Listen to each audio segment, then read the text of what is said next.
2024 లేదా 25లో డిగ్రీ లేదా బీటెక్ చదివారా? సాఫ్ట్‌వేర్ జాబ్ కోసం ఎదురు చూస్తున్నారా? అయితే కోడ్‌జ్ఞాన్ 100 డేస్ కోర్సులో చేరండి. జాబ్ సాధించండి.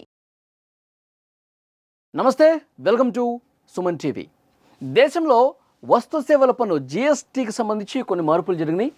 రెండే స్లాబులు అండి. ఇంతకుముందు 4 స్లాబులు ఉండేవి.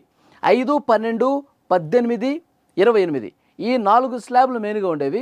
సాధారణ మధ్యతరగతి ప్రజలకు ఉపశమనం కలిగించే దాంట్లో భాగంగా, వాళ్ళకు కొద్దిగా ఒక రిలీఫ్ ఇచ్చే దాంట్లో భాగంగా కేంద్ర ప్రభుత్వం ఒక బిగ్ డెసిషన్ తీసుకుంది. కేవలం 2 స్లాబులు మాత్రమే, 5, 18 ఈ 2 స్లాబులు మాత్రమే ఇక మీద ఉండబోతున్నాయి. 12, 28 ఇక కనుమరుగు. తలనూనెలు, టీవీలు, ఆరోగ్య బీమాపై భారం తగ్గబోతోంది.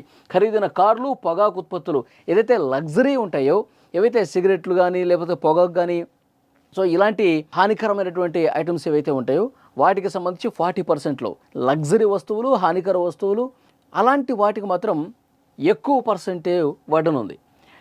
22వ తారీఖు నుంచి ఇది అమల్లోకి రాబోతుందని చెప్పి చాలా స్పష్టంగా కేంద్ర ప్రభుత్వం తెలియజేసింది. యాక్చువల్గా దీపావళి బొనాంజాగా ఇవ్వాలని అనుకున్నారు, కానీ ఇంకా ముందొస్తే బాగుంటుందని చెప్పి ఒక ఆలోచన చేశారు. ఈ నెల 22 నుంచే ఈ కొత్తవి అమల్లోకి వచ్చే అవకాశం ఉందన్నమాట. సో డెఫినెట్గా ఇక్కడ మనం మాట్లాడుకోవాలి, దేశంలో వస్తు సేవల పన్నుకు సంబంధించి ఇంత భారీ మార్పు ఇంత త్వరగా తీసుకుంటారని చెప్పి ఎవరు ఊహించలా. 4 పన్ను స్లాబుల విధానానికి స్వస్తి పలికేశారు. కేవలం 2 మాత్రమే ఉన్నాయి. నేను చెప్పినట్టుగా సామాన్య ప్రజలకు నిజంగా ఇది ఒక బిగ్ శుభవార్తగా ఉంది. ఇంకా దాదాపు సామాన్యుడికి అవసరమయ్యే వస్తువుల ధరలు తగ్గిపోతున్నాయి. సామాన్య ప్రజల జేబులకు కొంత ఊరట కలిగించే అవకాశం అయితే చాలా స్పష్టంగా కనిపిస్తుంది.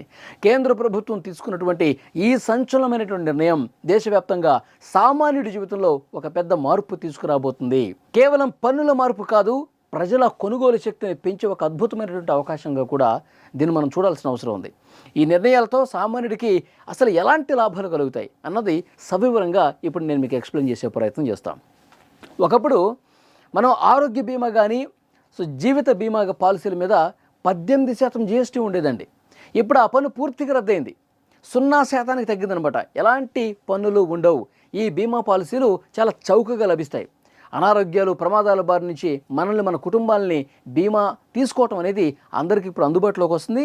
ఇప్పుడు జిఎస్టీ లేకపోవటం వల్ల ఇప్పుడు ఇన్సూరెన్సులు తీసుకునే వాళ్ళ సంఖ్య బాగా పెరిగే అవకాశం ఉంది.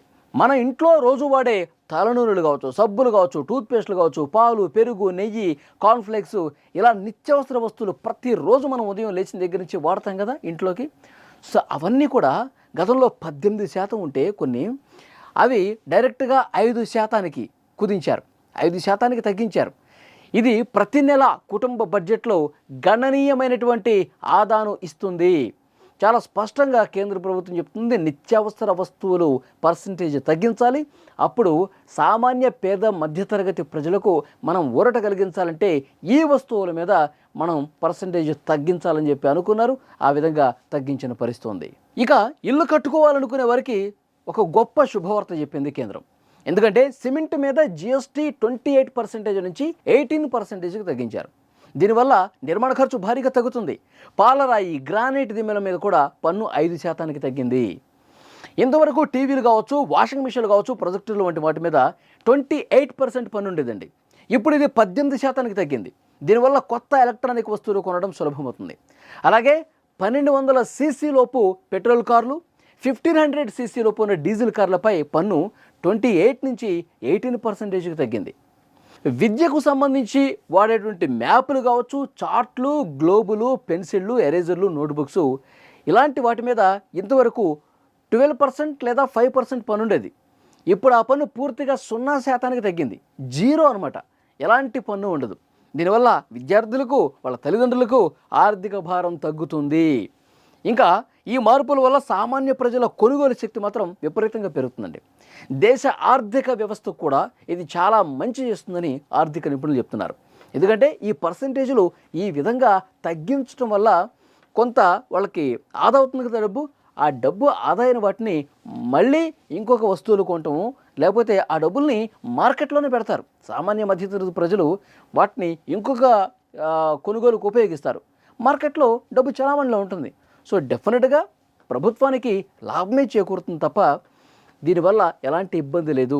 సో ఈ విధంగా పేద మధ్యతరగతి ప్రజల మీద భారం తగ్గించడానికి ఒక గొప్ప నిర్ణయం కేంద్రం తీసుకుందని చెప్పాలి. సుమన్ టీవీలో మీ పర్సనల్ అండ్ బిజినెస్ ప్రమోషన్స్ కోసం కింది నెంబర్కి కాంటాక్ట్ చేయండి.